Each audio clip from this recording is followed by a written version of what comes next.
Chapitre 3 Descendants de David.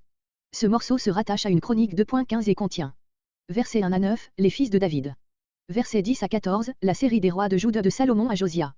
Versets 15 à 24, les fils de Josia et ses descendants. Verset 1. Versets 1 à 9 fils de David.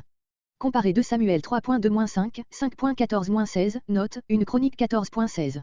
Le texte des chroniques offre quelques différences avec celui de Samuel qui ne compte que 11 fils nés à Jérusalem, dans Samuel manque le premier Éliphélé et Nog. Nous ne pouvons voir dans ces différences que des fautes de copistes. Verset 5. Bathshua, Bathseba.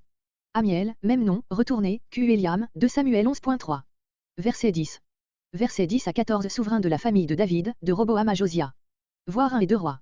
Abijah, Abijam dans un roi 14.31, un roi 15.1 et suivant. Verset 15. Verset 15 à 24 Fils et descendants de Josia.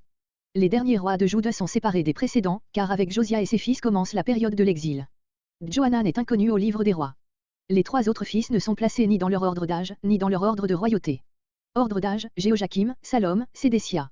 Ordre de royauté, Salom, Joachaz, Jérémie 22.11, Jéhojakim, Sédécia.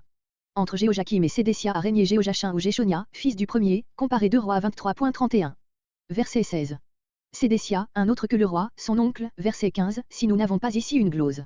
Captif, en hébreu Assir, sans article, dont les anciennes traductions ont fait un nom propre, qui serait le nom du fils de Jéchonia, tandis que Séaltiel serait fils d'Assir. Mais il faudrait alors en bonne règle, Assir, son fils, Séaltiel, son fils. Donc la traduction que nous avons adoptée est préférable. Sur la captivité de Jéchonia, voir 2 rois 25.27 et suivant. Verset 18. Les 6 autres fils de Jéchonia ne sont nommés qu'ici, dans les 70 ils sont peut-être des fils, non des frères de Séaltiel, ce qui semble plus d'accord avec Esdra 3.2, AG 1.1, Matthieu 1.12, Luc 3.27, qui font de Zorobabel un fils de Séaltiel, on aurait omis seulement un chaînon intermédiaire, Pédaïa. Mais dans le texte hébreu les 6 noms du verset 18 indiquent bien des frères de Séaltiel.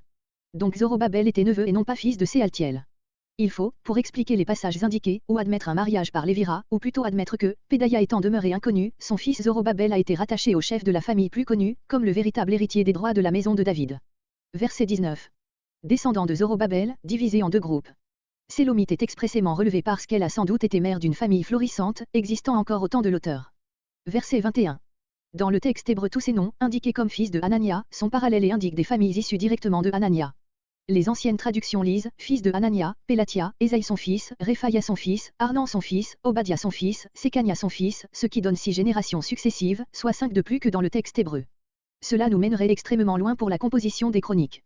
En outre, une série de générations à un seul nom, comme versets 10 à 14, ne concorde pas avec le genre nouveau admis depuis verset 15, car l'auteur indique dès lors les différents fils du représentant principal d'une génération.